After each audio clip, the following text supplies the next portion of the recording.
Typical stinking fucking hot day here at Adelaide Oval. Nobody ever thought we'd be hosting the Ashes a year early, but when Buffhead Lehman lost that Friday night bet back at Lord's, suddenly the Ponds have come over for a seaside holiday, and here we are.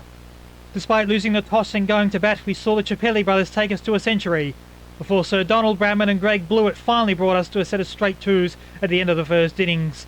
Not even the fastball 359 special could stop such impressive batting in such scorching conditions. Now it's England's turn to take the bat, and openers Cub Gumphrey, Beauvergargan and Jeremy Bop Bop were immediately fighting for their lives, with Hughes and Lilly bowling consistent comets one after the other. Beauvergargan was the first dismissal when a meteor ball shattered his helmet like porcelain, with fragments off the back dropping to break the wicket.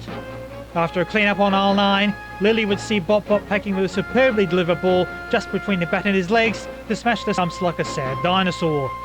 Malcolm Mulgrew was the next one to face the duck, almost flopping a 4, but remarkably intercepted mid-flight by Stephen. Whoa, whoa, whoa, what is he good for?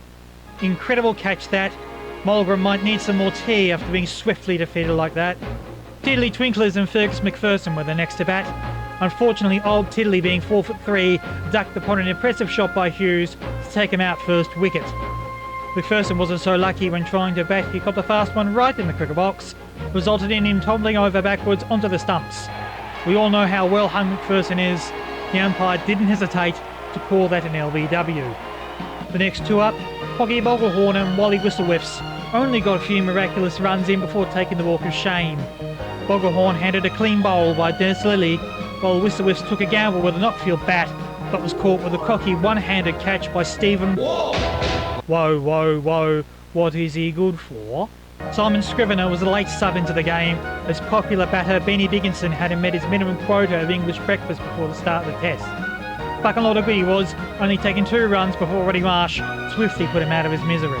Roger Rod and Bertrand Beffelworth took the stage, and some lightning batting by Rod brought England up from a near dismal score of fuck all to get to 25 runs apiece.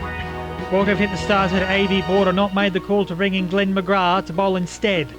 A special trick McTwist bowl saw Rod only cop it on the side, leaving an opening for Marsh to start his march.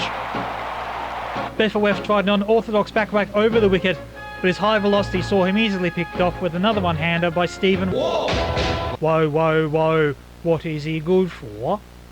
The last wicket from a bad case of the British was Noddy No Noggin, nearly smacking a 6, but caught out by Ricky Ponting in the grandstands. Ponting not even in this side, but his catch clearly showing his class as an all-Australian legend. Harry Hardmeet was left not out, but not enough to win back the dead man in his tiny urn. Final score, England all out for only 2/5 of fuck all. A week after that, they're going to need stronger tea bags if they have any hope of clawing back those remains for another few years.